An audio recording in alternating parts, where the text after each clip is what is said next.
règlement intérieur waxul loolu notamment l'article 97 waxul loolu li mu wax dafa ne le Premier ministre fait sa déclaration de politique générale comme ni ko Bachir rappelé ñëwul def ko xool na période bi ko arrangé mu ñëw def ko le plus essentiel sax du loolu parce que loolu ba tey loolu yëpp peut-être on peut en rediscuter mais li ëpp solo et dama ciy dellu siwaat parce que bëgguma tarxi ci fond bi tout de suite mais li ma bëgg dama souligner woon loolu rek en passant mais li ma bëgg a wax rek mooy que moom ñu ngi koy xaar dans les actes aujourd'hui qui a toutes les manettes en main c'est à lui maintenant de jouer et que maintenant le discours simplement pour charmer le populisme pour ne pas le dire ainsi dafa doy xam nga lu am fi mu toll nii mooy nañu wax sénégalais yi def sénégalais yi gis la ñu wax la ñu diggee ñu def ko sénégalais yi gis ko looloo ëpp solo jërëjëf. c'est important donc ñu dig ci Pape Demba Thioune la déclaration de politique générale d'Ousmane Sonko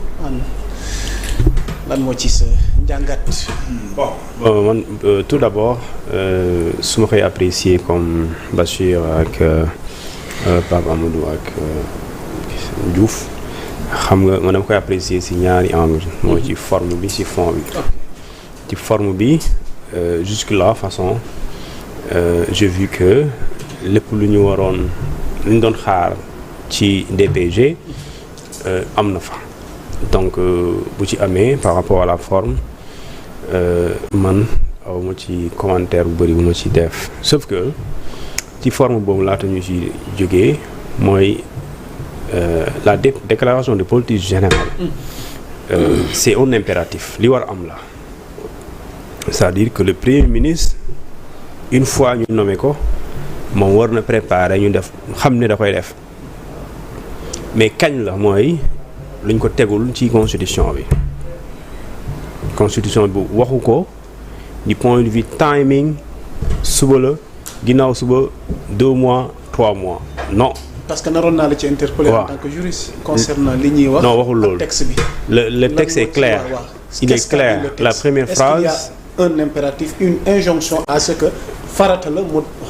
non farata la mais waxul kañ la.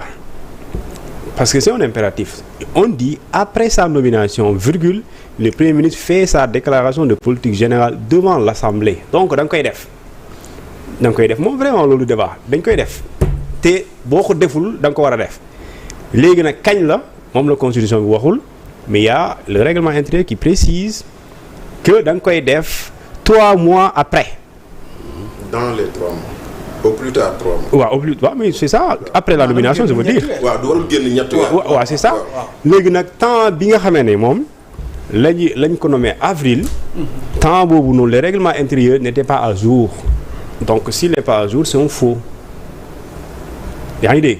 donc est-ce qu'un règlement intérieur qui n'est pas à jour est-ce que mën nga ci contraindre nit mu sukkandiku ci pour nga def loo ko li texte bi wax alors que sachant que ce texte là booy xool bu dee këyit la règlement intérieur boobu noonu ce texte n'était pas dedans le 97 le 98 et le 99 ces 3 articles là n'étaient pas dans le règlement intérieur à l'époque parce qu'ils ont été supprimés en 2019 lorsque bu ñuy def lu ñu tuddee la suppression du poste de Premier ministre et quand bu ñu ko indiwaatee on n'a pas pris le soin de dugalaat ko ci biir donc 2019 ba jusqu'à août 2024 ñetti dispositions yooyu nekkuloon ci constitution bi donc du point de vue temps amul lenn lu koy contraindre léegi mën nga weerante ci loolu mais doo ko gis amul ça n'existe pas ni dans la constitution ni dans le règlement intérieur mais ce débat est dépassé léegi le wal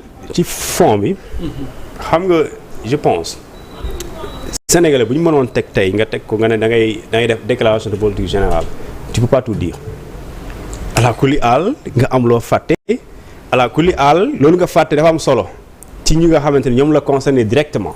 J'ai entendu par exemple des gens parler du secteur de BTP par exemple. BTP c'est dans l'économie. waaw mais par exemple de manière détaillée gars yi foofu la ñuy xaar nga laal ko tudd ko l'économie c'est vague.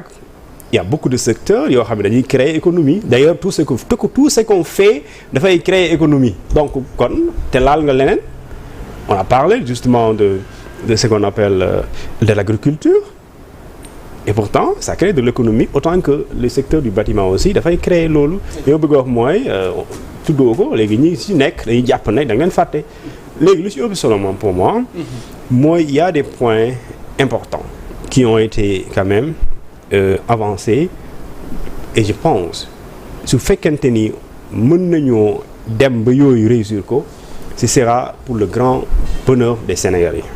Premièrement dañuy wax ci lu ñu tuddee réduction du coût de dundinu Sénégalais yi ñu wàññi dundinu Sénégalais bi nga xamante ni tout Sénégalais et toute Sénégalaise mu ngi sentir ne que ne man ci li ma nekk tey di ci dund su soppeekoon wàññeeku de dina ma gënal donte wàññi nga mais nga gën a wàññi mais c'est des yooyu wax nañ ci te loolu luñ ciy gën a xaar mooy bi ngeen ko waxee ngeen dem ci campagne ngeen promettre que Sénégalais yi ngeen wax ñu ginnaaw bi ngeen ñu joxee le pouvoir ñu jiite ngeen fal ñu nekk ci pouvoir exécutif bi pour ñu mun doxal parce que doxal bi dafay àndaale li ñu tuddee dooleel parlementaire léegi yéen na ngeen ñu joxaat li ñu tuddee la majorité à l'Assemblée nationale seen majorité ngeen am ko kon vous avez tous les pouvoirs quasiment et tous les moyens donc il reste à montrer les voies fi ngeen di jaar et les voies mooy la déclinaison justement de ces axes yi nga xamante ni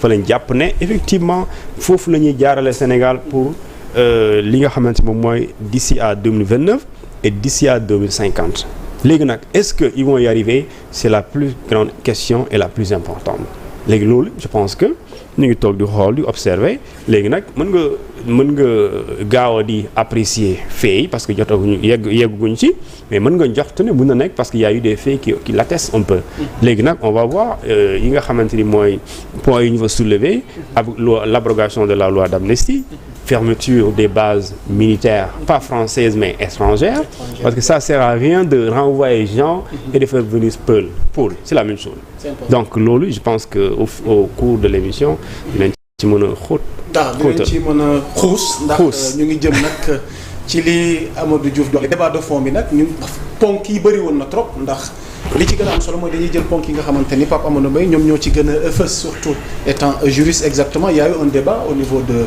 l'hémicycle démb ci DPG Ousmane Sonko bi concernant un point important ci wàllu yoon muy le projet de loi rapportant la loi d'amnistie abrogation bi coow yëkkati woon na fi coow dinañ ci xalaat bu ci nekk mais démb le PM jàkkaarloog askan wi wax ni on va vers un projet de loi buy rapporter la loi d'amnistie alors est-ce que mën nga dikkaat ci li nga xamante ni démb wax na ko donc am na askan wi ñoo xam ne ñoom jàpp nañ ni loolu amul ndax li ñu xam mooy soit da nga koy abroger wala nga bàyyi ko mu maanaam mu mel na mu meloon donc lan moo ci sa njàngat. Voilà, maintenant avant de répondre à cette question-là, permettez-moi juste d'apporter une clarification. Parce que monsieur Fofana effectivement interpellé na ma sur un aspect. Moi quand je dis que c'est pas un impératif, je voulais juste dire que c'est pas un impératif en termes de il y a pas d'impératif en termes de timing. C'est-à-dire amul benn temps boo xamante ne ni disposition constitutionnelle bi dafa wax ne impérativement le premier ministre c'est la war a def sa déclaration de politique générale. Le fait ne rend pas impératif. Le mot fait ne rend pas impératif. Non, je dis le temps. Ah ok, oui mais je veux dire. daf ko war a def impérativement. Un impératif temporel. Non, je veux dire. Impérativement daf ko war a def. Ouais, d'accord. dafa war a def la déclaration. Ma question est dans le cas précis. C'est comme la déclaration de patrimoine de l'article 38. On n'a pas donné de délai au président. Si le président reste jusqu'au 29 mars 2029 et il fait sa déclaration de patrimoine, il est toujours selon la loi. Mais est-ce que c'est ça l'esprit de la loi? waaw xam nga dama wax ma ne du impératif mais da nga reprécisément penser nga ne ma ce n'est pas un impérativement daf ko war a def mais dama ne disposition constitutionnelle boo defee la glose amul benn temps boo xamante ne dañoo wax ne impérativement warul génn temps bi moom la premier ministre war a def sa déclaration de politique générale. Effectivement. Donc le temps en la matière le premier ministre nekkul dans une situation de compétence liée mais day am ce qu'on appelle un pouvoir discrétionnaire. Nous sommes bien d'accord. Voilà. Parce que l'article 55 de la Constitution pour y revenir bu ko defee ngeen voilà mu leer ma liiral ko ñi nga xam ne ñu ngi ñuy teewlu amaa ump na leen. Tout à fait. Article 55 de notre constitution. nee na après sa nomination le premier ministre fait sa déclaration de politique générale devant l'Assemblée nationale.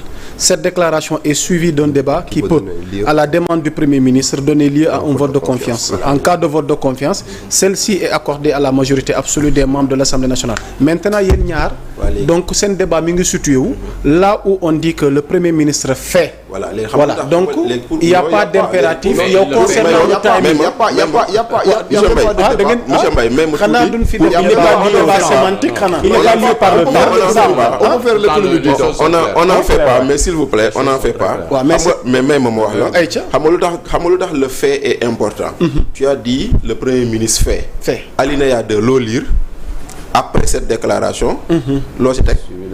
Non, cette déclaration est suivie d'un débat. Oui. Qui peut à la demande du Premier ministre. Qui peut donner lieu à un vote de confiance. Et c'est le peu là que je voulais que tu en arrives. Ce débat peut donner lieu à un vote de confiance. Ça veut dire que le vote de confiance à l'Assemblée, c'est un pouvoir, une prérogative discrétionnaire que le Premier ministre demande ou ne demande pas.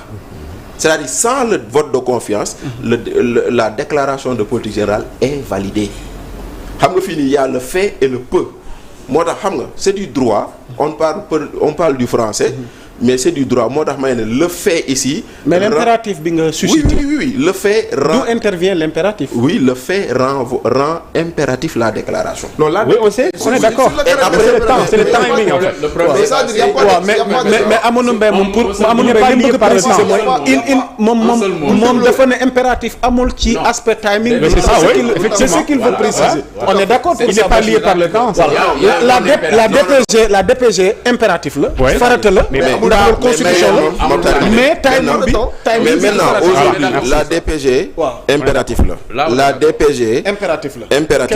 Léegi maintenant. vouloir se réfugier derrière le règlement intérieur de l'Assemblée pour ne pas la faire. du yoon voilà c'est ça le problème. du yoon voilà mais aussi on ne peut pas l'exiger aussi de la faire. parce que tey jii nii moo tax tout à l'heure quand je parlais j'ai dit. Quand la loi est muette, on regarde les usages. Quand les usages ne sont pas là, on regarde la jurisprudence. Et on a les usages et la jurisprudence. Mais l'usage, c'est pas la règle. Mais attends, là, non, on parle d'usage quand il n'y a pas de texte. Man, xam nga yow da ngay bëgg werante. Non, parce que j'ai dit quand la loi est muette, mooy amul loi kon kay bu boobaa kay.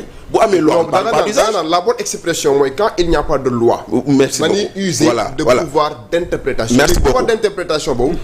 dafa nekk lu large. do ay usage simplement. La jurisprudence est dedans, la doctrine est dedans. Tout mais quand on a fait la DPG de Amadou Ba, le règlement intérieur n'était pas réglé.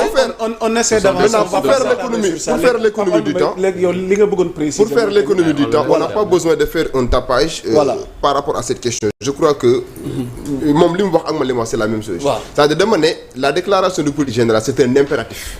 farata la mais si on fait une glose de la disposition constitutionnelle et relativement à l'article 55 de la constitution. Exactement. amul benn temps boo xam ne dañ ne impérativement parce que dama doon gis ay nit ñoo xam ne dañ doon toog ci plateau yi di wax ne daf ko war a def ci temps bi mën na ne attention le premier ministre cëggalu guyam la il a son pouvoir discrétionnel de le faire à chaque fois qu'il le voudra. C'est important. Donc de ce point de vue